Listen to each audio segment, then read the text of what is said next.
Hello and welcome to yet another VOD review where today we discuss what improvement really looks like. I've been with Viateer here for actually a few months now, and I believe we started in like what, Plat Diamond 4 you said was the last time, and now we're in Masters 5. So we're going to look at what really makes a player go from a lower rank to a higher rank, and what improvement does it make? What really changes? Is it the aim? Is it the mechanics? Or is it the way that you're thinking through the game? So, I won't speak for you. Viateer, if you want to introduce yourself, go right ahead, and then we can get into the VOD review. Hi, so my name is Viateer. I am currently a Masters 5 underplayer. Been with Pazza for about a year now, actually. Our first session, I was in Gold. Gold? Way back, Dude, way back in Overwatch 1, yeah, it's been a while. Yeah, it has been a little bit. And so then I came back, and I was Diamond, and now I'm Masters, so improvement works, guys. It takes time, but a year you went from Gold to Masters. That's like you went from the 50% of players to the top 5% of players. That's a big deal. Like, imagine if you were doing that in like any sport, like any traditional sport. That's a big deal. So you said before we actually started this that you're struggling a lot with adaptation against dive-ier characters that are making your life a little more difficult. A lot of that comes down to having this idea that you have to play the character in the same way every single game. I mean, obviously. And the thing is, a lot of that comes down to just watching content and not really adapting your mind around how that content is being displayed to you. So not thinking about what they're actually trying to say. Because here's the thing. Sniper Grandma is really great in a Brawl versus Brawl matchup, which you see a lot. But when you're playing against Dive, Sniper Grandma is just going to get caught out and flanked. So that's a lot of... that might be a lot of what your issue is. But, I mean, in terms of nano targets... The other thing I want to say is if we're trying to adapt, nanoing the Reinhardt into a dive-ier core is going to be a lot harder because he can't really walk on anything. Whereas nanoing like a Cassidy that's going to have a constant line of sight of them might be good as well. But I feel like we've talked about nano a lot in our past VOD reviews, so I'll save you the trouble there. Let's just get into this VOD. Let's see what you're doing wrong. Again, if you have any questions, let me know. And if you're watching this and you have any questions, just leave them in the comments down below. First off, I would just always start high ground on this map, no matter what. And honestly, your Reinhardt should also be on height. But the whole idea is that you have a lot more options up here. You can always just drop down if it doesn't work out. But I probably wouldn't start low ground ever, even if you're scared of dive. But, I mean, that's just a slight thing. Something that I'm not going to see a lot of probably the whole VOD, but... Okay, yeah, we're just poking. This is good because we have a Moira.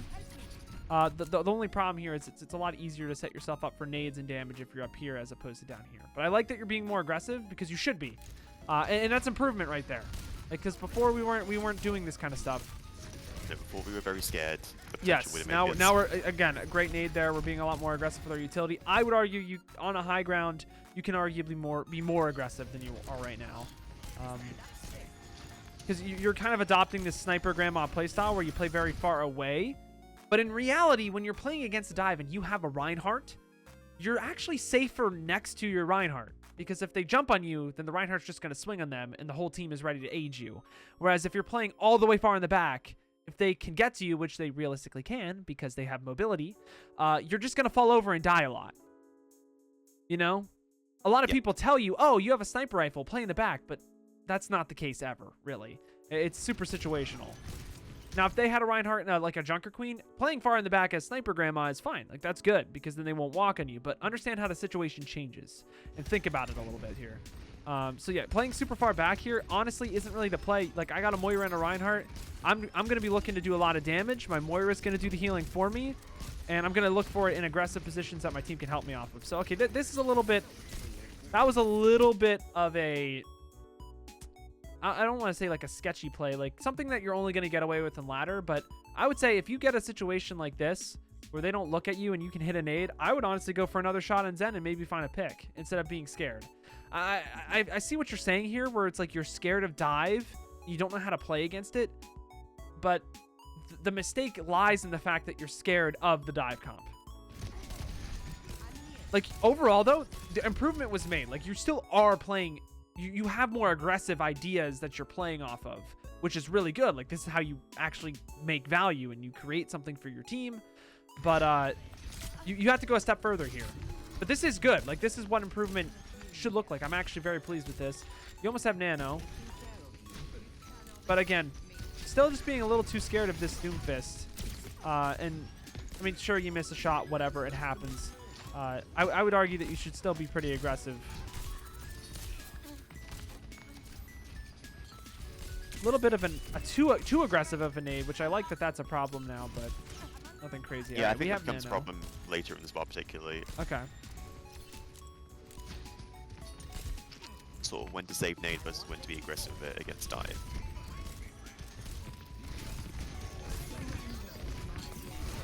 Tough. Good shot. You don't have Cassidy. Yeah, honestly, this whole time, my problem is that like you're just too scared of the dive. When in reality, this is a really unsafe spot. Whereas a spot like on this corner behind your Ryan, like here on this wall, is actually very safe for you. More than you realize. Because like what is a Doom or a Genji gonna do when he has to dash through your Reinhardt? You can nade yourself. You have your Moira ready to heal you as well. As opposed to all the way back here where like no one's gonna help you, man. Like the fight's going on. Like the moment they jump on you, your team just has to play to trade. It's a very different idea, right? Yeah, and now it's if very it's different dive too. versus dive, things change. But like you gotta play in a spot where your team is reasonably gonna be able to help you against what they have. Like play to what your team's strengths are while exploiting the enemy's weakness. Is the whole idea. This is more of like a position against Brawl, right? To like avoid cleave damage rather than against So, dive, is what you're saying. If they have dive, which what they do, and you have brawl, you want to play closer to your brawl because that's how they can help you. Like in the dive, what are they going to do? Dive your 5 people? They're going to die immediately. Like understand the dive wants you to be isolated and kill you when you're isolated. So don't just be isolated off the rip. Like make them work for it first. Now here's the thing. Obviously this changes if instead of this guy being on Doomfist, this guy's on like Reinhardt or on Junker Queen. Then this spot is reasonably okay because like what is the Junker Queen going to do? If you play right next to your Ryan, she's just going to walk through your Ryan and axe you. But if you're all the way back here, then she can't run on you. Like she's going to have to invest to get to you reasonably. See how it changes? And like this is the whole thing of adaptation. Think about like what are they trying to accomplish? How can I stop them from doing what they want to accomplish and do what I need to do with my team? And how do I play to my strengths to then win? It's incredibly simple. Do what you want to do and stop them from doing what they want to do. That's all it is. But the problem is everyone doesn't think about that. That's why people are gold, plat, diamond, and even masters. They don't think about the big picture here. They just play, oh, I'm Sniper Grandma. I stay in the back. Every single game I play the same. I'll rank up. It doesn't work that way. Does that make sense? Yes, it makes sense. Because So it's 100%, this is what every single Masters player struggles with. If you can finally figure out tempo and like what people want to do and you can stop them from doing it, you are a Grandmaster player. Like every single Masters player I've helped, this is what they need to know. All about tempo. 100%. So Go ahead. is that what tempo is then? Just understanding what the enemy wants to do? So Like, is it, it's understanding like how fast they want to play and how they want to accomplish specific things, but in a very basic sense for someone that's just starting to learn it, everything I said previously is where you want to start. Like what do they want to do and how do I stop them from doing it? That's a very basic sense of how it's played. In higher level, when you're talking about competitive, it can get really deep really fast because there's a lot of ebb and flow. Some characters are usually fast, but then they get paired against someone that's like the fastest. Like for example, like Reinhardt can be pretty fast if he wants to be, but then when he's paired against a Junker Queen, like obviously things change because she's the fastest. Like it gets really deep, but for you just want to make it very basic when you start because that'll tell you, oh, I want to play here instead of here, and then you can learn why that's good. makes sense, yeah. It's not going to make the most sense right off the bat, but the more you play with that in mind, it'll make more sense. And that's how you adapt. So yeah, right here, honestly, if this Doomfist was better and this Genji dove you probably would have died like immediately. But I'm not gonna lie, they're kind of not that great. But see, now that you're isolated, this is exactly what I'm talking about. Like, this Genji doesn't have nano. If you don't waste your nade when you don't have to, which, I mean, that's a problem, but I feel like what's more of a problem is where you're playing. Let's imagine you still have nade, and you're standing next to your Reinhardt. This Genji doesn't have nano for his blade. What is he going to do? He's going to get naded, he's going to get put down to 140, and then your Ryan needs to hit him twice. realistically, your Ryan only needs to hit him once because that's another like 70, and then the Moira sucks the rest out of him. He gets no dash reset, and you kill their Genji, and you clear the fight afterwards. You being all the way over here, your team's like, well, my Ana sucks. Like, why is she over there? You see what I'm saying? Yeah. You don't always want to play Sniper Grandma. It will lose you games. And now you're just an easy kill. It seems incredibly basic, but that's just realistically what Overwatch is. Making the stuff easier for yourself, because in reality, this is how we think through it. In like GM and stuff. Okay, that right there, it's like even more so a reason why you want to play closer to your Reinhardt so we can actually shield you from that ult. Like, but that right there was a rough situation. I don't really want to talk about that, because what are you going to do there? But what you're going to do is you're going to play first point better. But now you have a Sigma. It's still the same thing. Sigma has Rock. Sigma has Grasp. Sigma can help you from up close, from far away. He can kind of, but not really effectively. Just one more thing. I know I'm stopping a lot. If you were playing a Doomfist or you were playing like a monkey or a ball, things would change. You would just play the dive better than them. You would take a more aggressive angle and surround them before they surround you, kind of thing. Mm-hmm. And we can discuss all of this stuff after the VOD. I want to keep this one on task, but I did just want to say that so you don't get led astray too much. Because it's not always the answer to play close to your team against dive. Sometimes it's dive versus dive and things get dicey. But that doesn't happen a lot in ladder, to be honest. I feel like not a lot of people are just like locking dive every map right now. It's very much a brawl-centric meta. So, okay, dropping off high ground there, I don't love that idea. But I do like that you're at least a little closer to your team. See how it's making it very hard for them to want to commit on you? Because now there's something that's going to push them back. And because of that, you force out a lot of their cooldowns where they don't have movement. If we can live this high noon, there's a very high chance that we can turn this fight with a Nano on Cassidy or a Sigma.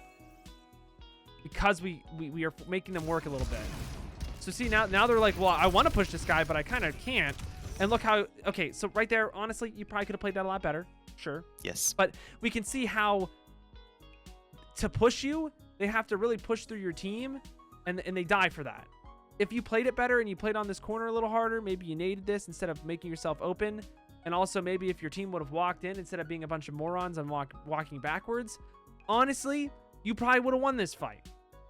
But the problem is, I feel like you would have played this better mechanically had you thought, okay, if I play aggressive with my team, what are they going to jump on? Like, I have my whole team to help me.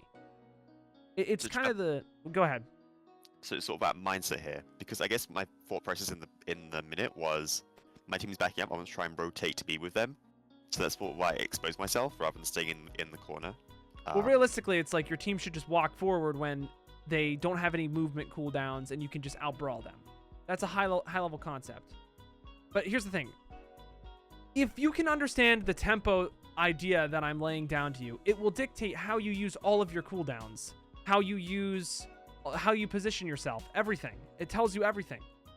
And the reason why I try to only tell this to Masters players is because when you're in Masters, you have the fundamentals of Overwatch down. Like, you understand the trajectory of your nade and where you generally want to use it. You understand the general use of your kit. It's now time to take it to that next level. That's what Masters is. Like, you've mastered the fundamentals of the game. To become Grandmaster, you have to develop upon that. That's the whole idea.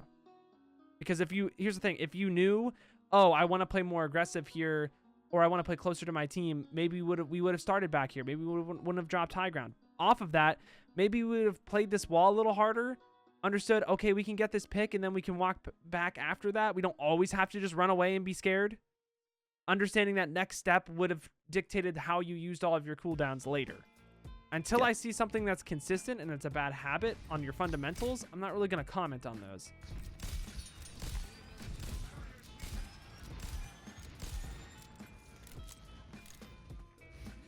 Alright, we're taking height. That's good. You don't always have to play right next to your teammates. Playing on high ground where you have an opportunity to drop back into them very quickly is also an option in terms of where you should play. I like that you were being aggressive. I would have went for the one-shot kill right there, but it's okay that you played to live, honestly. I'm not against it.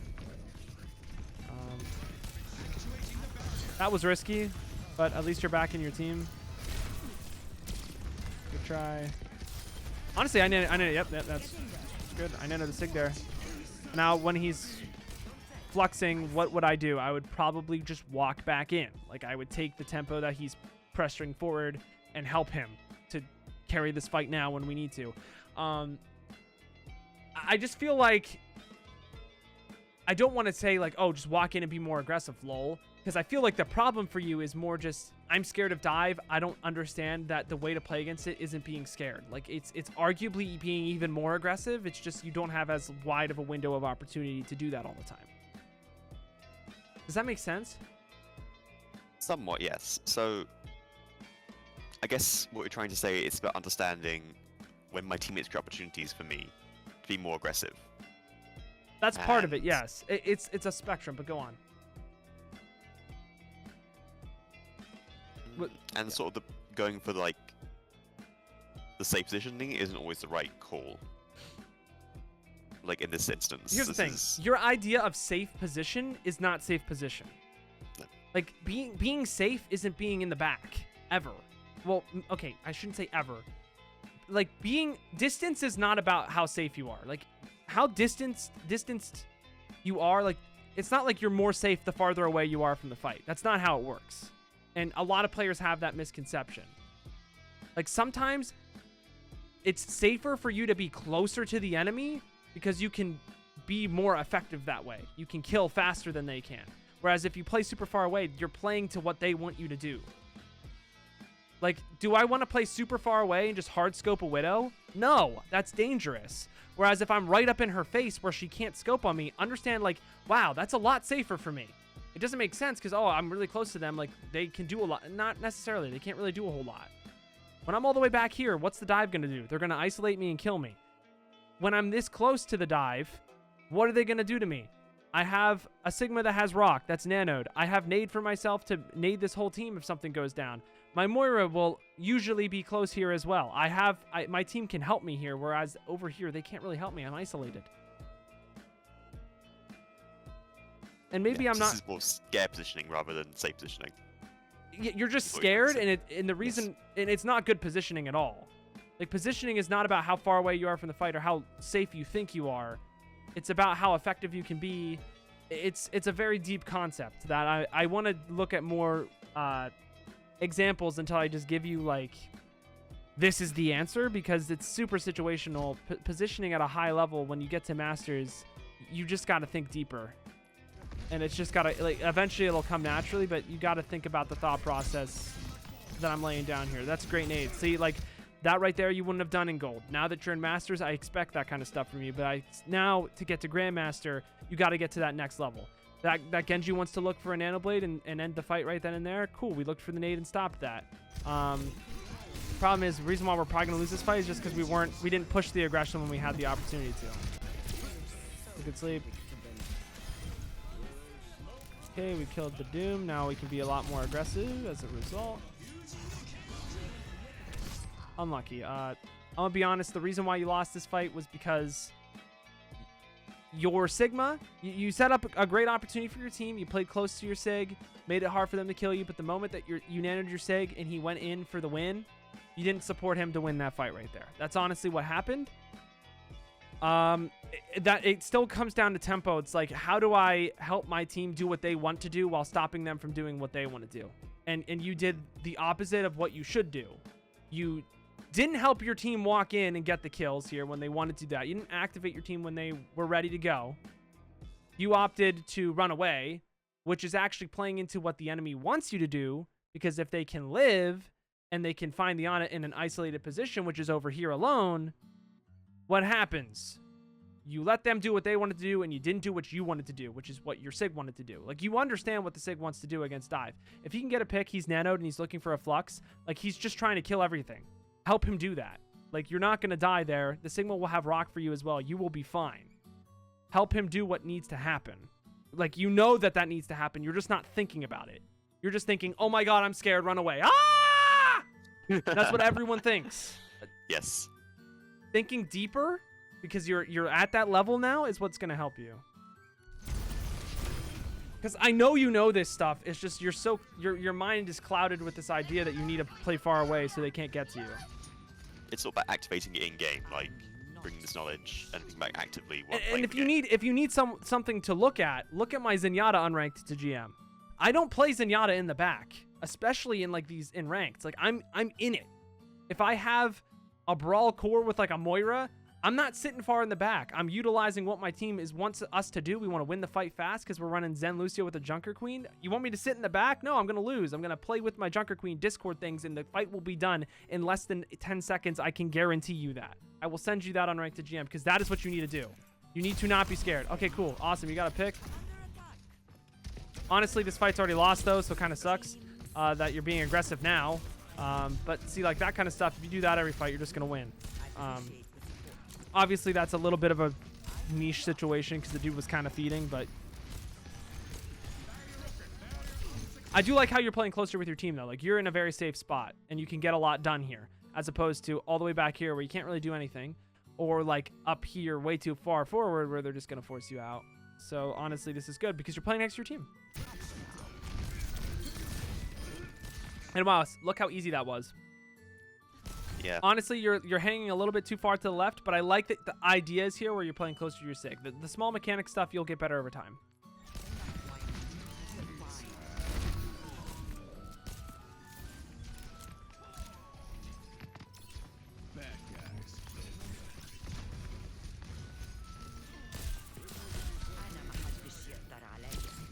Oh, dude, so much better than it was a year ago. I know. It's lovely. Yeah, isn't it crazy how like, yeah, I don't know. This is what improvement looks like. It works, guys. Yeah, it works if you really just like hone in. I don't know how to explain it.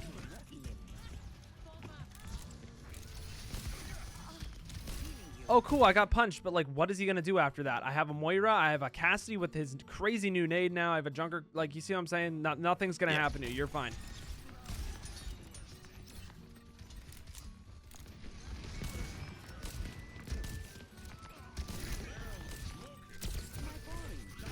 Nice, okay. Honestly, up here, I would be poising to maybe like hit some shots, but you already have your nano, so like I can't say it's a bad idea. I just don't like how far away you are. I want to see maybe like you're hanging out a little bit. I would probably play on this high ground if you're just gonna like idle a little bit. I don't know. Maybe that's a little bit too picky.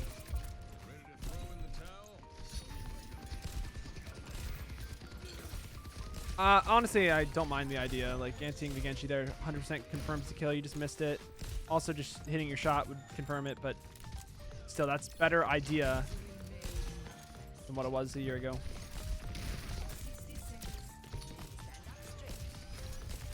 I don't love the sleep there because we know that they have Nano Blade. Nano Blade, yeah. So that kind of goes into the whole tempo. Like, what are they going to do to win here? Like, they want to use that. See what I'm saying? Where it's like, oh, if I say tempo to like a gold player, oh yeah, dude, like just like know that they want to win with Nanoblade and like keep your sleep. Like that's hard for a gold player, but understand like how if you understand this concept when you're already at this higher level, it tells you everything. Everything you need to know comes down to tempo. If you know tempo as a player, you can think through any meta, you can do anything, but it's a really hard concept.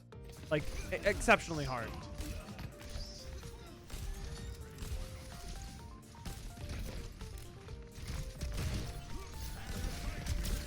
Okay, yeah. Problem there, could have played better in terms of where your team is. If we maybe played on this high ground over here instead of hanging out in the middle of open space, you probably would have had a much easier time surviving because you would have known. Let me take this bird's eye because this will go full circle. Again, thinking about what does my team want me to be at as well? What are they reasonably going to help? If I can start here, I can kite back this way, and now my whole team can kind of help me out there. Whereas if I try to hang out over here too far, I'm going to get forced in here, and that's going to play to what they want to do. That was a really poor explanation with words of what I was saying, but the arrows kind of make sense. If I'm here, this is kind of where they want me to go. Whereas if I start here, this is not where they want me to go because it's all harder for them to make stuff happen. I was thinking here was I was aware of Nano Blade and I wanted to be in position to counter Nano, like Genji's target, and not be Genji's target. So I tried to sort of play out I'm gonna be honest with you. All of that thinking is bad thinking because of how we initially played this fight and how we weren't thinking about the big picture, and we used sleep on a Doomfist instead of having it for Genji. Because if you had sleep dart, you want that guy to dash on you, because it's super easy to hit a sleep dart and a dashing Genji at your face. Like, it's so hard to miss that. If on another target, it's kind of hard. But the thing is that even at the end of the day, right? If that Genji has Nano Blade, if you run away and you are scared, your team's gonna die. But if you still have nade, the Genji dashes on you, you nade him, he gets rocked, he isn't getting healed anymore, he has a much higher chance of dying, and you can carry that fight if you just think about where they want you to be and not doing that. It's super simple, but it comes full circle here. We played to where they want me to go and where my team can't help me, instead of where my team can help me and I can almost bait them in on me. And I don't remember what exactly it was that I was going to say before you brought up your point, which is fine. But it's like, oh yeah, this pink position is still better than where we saw it at the start of the game. Like, you still played somewhat close to your team, where at least your Sig could help you, and it did end up getting you a pick, which is a very big pick, by the way, because you just took out their Nano Blade. But it could have been better. It could have been a lot cleaner, and it could have been in this area where you would just win without dying. Again, high level concepts, it's not going to make a lot of sense, but we can at least try. We know that they have Nano Blade, so that's what we're looking for here. That's not a good yeah, okay, you're losing this fight. Yeah, Hanzo kind of just pops up here. Yeah. I died too, pretty sure. Mechanics could use some work, but honestly, compared to where they've been, not bad. So, okay. Honestly, everything that we've looked at, it's all positioning, but positioning with tempo, which is really just called dynamic positioning, which I said I was going to make a guide about years ago, but it's just so hard to get that all together on one page. But that's the thing. When you're in Masters, this is what you need to start thinking about, and it's all the same thing. You're starting to look to be more aggressive. You're starting to use your nade aggressively. Your sleep darts always being allocated to the Doom to just keep him out of the fight, to make his life hell. Overall, like, this is good. This is much better. This is what improvement does look like, but now we're trying to take it to that next level. Yep, that's great. Okay, cool. See? What is that Genji going to do? What is he going to do? He's going to dash on you and his whole team and get anti-naded? See? That's value right there. You still could play this a lot better. You could support your Sig. You could have done you could have let your Moira help the other guy. There's a lot you could have done differently, whatever. But see how this situation is much safer for you than, oh, if I was playing all the way back of spawn and bridge, who's going to help you? This guy's going to dash on you. You're going to die immediately. Does that make sense? Yes. Like, this Genji kill was because you played with your team and you antied him. But now let's take it to the next level and maybe start getting aggressive here with my team, or maybe take high ground. Start playing something that's going to help me set up my next fight if this fight's already dead. Like, instead of just sitting around doing nothing. Like, this is where the high ground would then come in, which I think we've talked about before, where it's like, okay, now we can look for more aggressive damage here. If the fight is dead and we don't want to push for it. Or if we want to keep pushing cart, honestly, I don't mind that. I would rather see our Junkrat or someone else on it and let us go height. Okay, yep, that's an anti. That's going to kill. Cool. Wow, I was really close to that Doomfist, and it's really easy for him to punch me, but it doesn't matter, because I have a whole team, and he is just himself.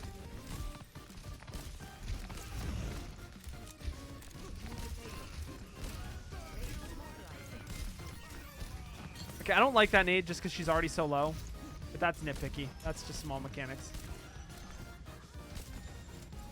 Okay, so right now, again with tempo, what do you think I'm thinking of right now in terms of what you should do? Actually pushing up with Sigma. And why should you do that? Because our fight is 1 and we want to push our advantage. And what do you really want to have for next fight? Nano. What is you want Nano, because that's what your team's going to realistically do to win, to stop them from getting their Nano Blade first. So instead of sitting on cart, being more aggressive here and building Nano is a better play. Again, it's just stuff that you got to think about. It's like, what's realistically this next fight here? What is my team going to want to do? What are they going to want to do? They're going to want to kill you first before you get Nano. Don't let them do that. Get Nano earlier when they don't have as much forward position to try to get that Nano first, and then it's a lot easier for you to win. hard The to problem think is about at the moment. small mechanical mistakes that you're making aren't consistent enough to be like, oh yeah, note that. It's just all thought process things that are very small that are adding up over time. And that's normal for Masters players. But cool, yep, we're playing next to the team. We baited him into the trap. That was perfect. I didn't even think of that. That was ingenious. Baiting him into the trap. Maybe you didn't even mean to do that, but honestly, it was cool, so I dig it. Yeah, now you're playing aggressive. Oh, dude, so much better than before. Yep, it's a good nade. Yeah, this goes to show, dude. Yeah, I'm right next to a Genji. Why does it matter? It doesn't matter. It doesn't. Like, I have my whole team here. He's trolling. You've hit every sleep on this Doomfist. He must hate your guts. All right, next thing, though. Stop getting on point. Get on high ground, please. That's actually going to be a thing now because you haven't done it, like, the whole game. Take high grounds, please. Don't play cart. Don't play cart. Stop playing cart as Ana. Okay. Stop being scared of the dive. That's realistically what the actual problem is. Like, stop being scared and thinking you have to play on point. You can take position too. You can still play aggressive early and maybe find a pick or force them to not jump on you. Like, another thing is like, dude, your Sig's doing the right thing. He's taking top here. Look at how free this kill is if you anti the Genji. Anti, rock, shot, dead. Different than do do do do do do. I am riding cards. I'm very much reminded of something that Awkward tweeted recently. What's that? Something about We talking about if you awkward or default- something?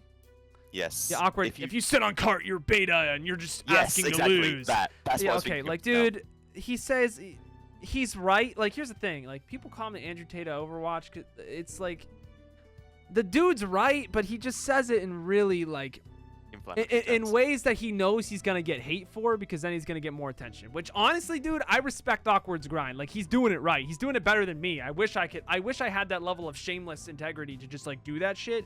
I can't. I'm sorry. But, like, he's right. To an extent, okay? Sometimes you want your support on cart. And the reason why is because the person on cart should be the person that's going to have the easiest time getting back into the fight. So actually, usually as the flex support, you would be on cart here in a meta where you're playing Baptiste, for example. Because I can just jump right back up top onto cart. Or onto the high ground and we're back in it. Problem is, the mindset that Awkward's trying to teach you is that this is ranked.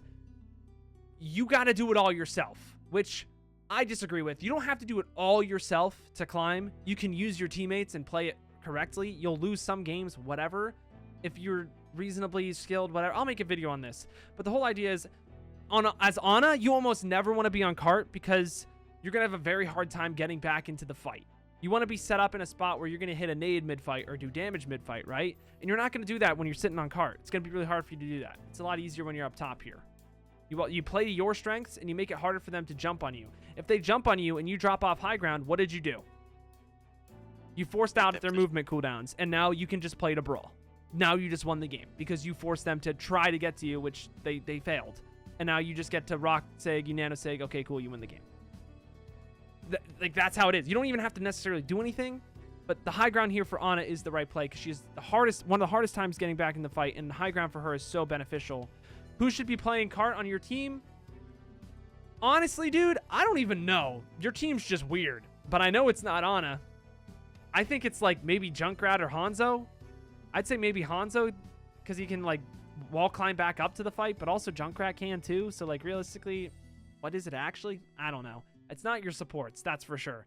And that's all. That's all you need to know on this channel because everyone that's watching my stuff is a support player. So here we are. Does that make sense? Yes. It's funny how I knew exactly what post you're talking about.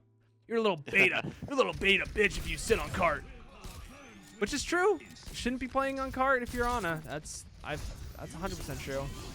Yeah, we went for the sleep on there. I don't mind the sleep on Doomfist usually, but like if he's trapped, you don't want to just default always perma sleep Doomfist. It's good most of the time, but again, adaptation. Exactly what you located is the problem. Thinking about the big picture here. Oh, they have Nano Blade? Yeah, I'm going to save. Cool. Like, for a gold player, that's really difficult for you to digest. But you're Masters now. I feel like you understand this. You just aren't thinking about it in game. I'm not finished. And this goes for every single game you play. You got to figure out that big picture when you're this caliber of player. Like when I play Siege, I used to think about it very two-dimensionally. Now that I've developed my skills in Overwatch and I'm a much stronger like mental player, I got to think about the big picture here and like what am I really trying to accomplish? Because that's what's going to let your team fall over immediately is if you play stupid like that. And respectfully stupid. I mean, I play stupid all the time. I'm not going to lie. Sometimes when I play autopilot, but we got to stop autopiloting, boys. That's why supports get the bad rap, because we are the worst at it. We always autopilot because this role is burger easy. Unlucky. I probably would have just went for the nade instead of the sleep, but hey, here we are. Oh, that would have gotten you a kill. I like that idea. This is so much better. Just, I remember you being so scared before, but you still are a little scared. People always remain with their tendencies, but all things considered, this is a lot better. Right here, you know what? They invested an ult onto you. You kind of missed your sleep. You missed a few cooldowns, and they pushed you away from your team. See, the thing is, this is good. Like this is what you want to have happen. You want them to have to heavy invest on you in order to kill you. Obviously, you don't want to actually die. You want to play a little bit better and like still just out mechanic them. But you still want them to invest. Like this is a point where okay, they just did their job better. They just beat me, man. They outplayed me. GG. That happens because they used their ultimate. They punched you away from the team. That's a displacement ability, which is good in dive. It's the whole point. You displace people, you split them apart, and then the Genji can take them out for free. Bam. They did what they needed to do. The last thing you want to do is make it super easy for them and do it for them. And that's what you're doing all of the time. Stop doing that. And you are now a GM player. It really is just that simple. Let's keep going.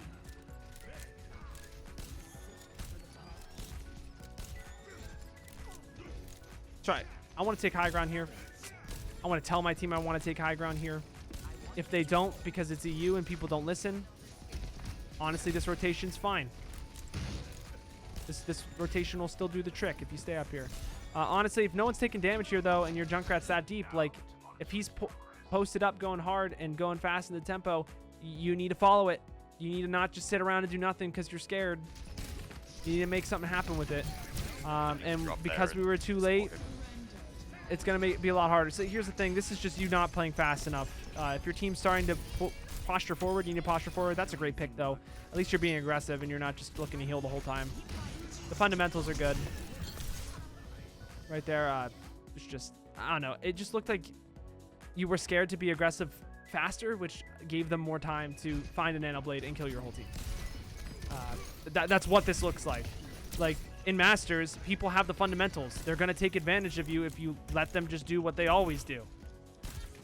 Like, people in this rank don't think. They just have mastered the basics of Overwatch. If you think, you get through Masters. Like, actually. I'd argue climbing through Masters is easier than climbing through Plat when you're a really good player. Because it's at least somewhat consistent with the basics. At least for my unranked GMs, I feel like Masters is much easier. I'd press this nano much faster than you are, but he missed it. That's unlucky. I bet your team was blaming you for that too. I think I chat at this point, so I'm not sure. Yeah. Yeah, and some of your fundamentals could have been better there, but like, dude, we've talked about your fundamentals way too much. You know what we need to talk about? We need to bring out paint. And we need to give you your takeaways. I mean, what do you think? Like, does this all make sense to you? Yeah, it does. It's about mostly thinking in-game. Like, turning on brain. Yeah, because, be honest with me, are you thinking that hard in-game? No. Probably all you're thinking is, oh, okay, do more damage. Oh, okay, hit harder nades. Yeah, that's what I told you a year ago. But my guy, you're back. You're in it. You're being more aggressive. You got a few picks that game, and I was like, you know what? I like that. I like that. You could still do it a little bit more because you don't need to be scared. You don't need to be scared. Like, is the problem more that you're scared? Yes, but realistically, if you just stop playing scared, you're gonna int. So taking it that next level and understanding tempo is how we really get there, realistically. And I could elaborate a little bit more on that. Tempo, I want you to think about, what does my team want to do to win? What does their team want to do to win? How does my team do what we want to win while negating what they want to do to win? If you can do that, and you can play around how your team wants to play, and you can play on the fly and you can just think about these things, because I know you know these things, you play the game a lot, you'll get there. Like, for example, the way that you play against a Junker Queen compared to against a Sigma is a lot different. Just as the way you're going to play with a Junker Queen is a lot different to how you're going to play with a Sigma. Obviously, there's map dependence as well, but does that make sense? Junker Queen, I'm going to expect that our team is ooga booga pushing every single fight. When I got a Sigma, I'm going to expect that our team's going to take a little bit of time to poke sometimes. Obviously, that changes against what they have, but that's a clear framework I know that you have. You just need to tap into it. Does that make sense? Yes. Because you're at the level where you know this stuff, you just aren't thinking about it. And no one else in Masters is either. And that's why they're Masters. That's why they get a bad rap, and why in Overwatch 1, every single 4-4 player was pissed that they got Masters tanks in their game because they're playing Burger. I don't know. That makes no sense. Activate brain. Literally just activate brain and think about the big picture here. And on top of that, the positioning kind of goes into tempo. Everything, and this is why it's number 2. Like, your positioning, yeah, sure, it was rough. The thing is, the way you fix it is by fixing tempo first, which then goes into the positioning. And that's why I'm not really telling you a whole lot this VOD, because it really is just one thing. You make a lot of small mistakes, sure, but the only way you're going to fix all of those small mistakes in a reasonable amount of time that's going to feel beneficial is fixing the tempo first. It's all circular here. If you can think about tempo, you can think about literally everything. It's just that simple. And then lastly, whatever you're doing for your aim, I would continue doing it. You still have some inconsistencies, I won't lie. But overall, this is pretty good. Like, compared to where you were a year ago, man, like, this is good. Like, I'm happy for you. You are actually truly a Masters player. Like, you've truly gotten there. And I'm sure anyone watching this VOD is probably thinking, yeah, wow, this does not look like gold gameplay. This is actually some pretty good improvement. Like, you should feel good that you're not as scared as you were before. Because I remember how scared you were back in the day. I remember that VOD. I'm sitting there like, dude, stop being scared, man. It's still the same thing, but like, to not nearly as bad of an extent. Like, a lot of improvement on this. Now we can take it that next level, and we can truly eliminate the stigma you have. And you can maybe build some of that confidence back up. Do you have any questions? How do you feel about this? No questions. Feeling pretty good. Awesome. Makes sense. Yeah. Probably gonna go away and fry my brain for a bit, but I understand like how these things link together. Yes. And activate brain in game. And if you have any questions about like small little things, just feel free to send a DM. But before we do a little bit more talking, if you watched a random dude on YouTube talk to a screen to another dude that's looking at a screen for 43 minutes, you should consider subscribing to the channel. I feel like this was pretty interesting. And if you like this kind of stuff, I'm going to start uploading more VODs now that I have more time. I'm done summer classes. If you want your own VOD reviewed, either come to Free VOD Fridays every Friday at 2 p.m. Eastern Time on YouTube and Twitch live, which is more of a reason why you should subscribe. Or if you really want a true one-on-one VOD review experience, you can go over to my Fiverr, which is in the description, to get a one-on-one VOD done in your free time, in my free time. We can make it happen. So if that all interests you, thank you guys so much for watching. Please do keep participating. I really appreciate you guys all in the community. But until next time, I've got to peace out and Paz out. I'll see you in the next one.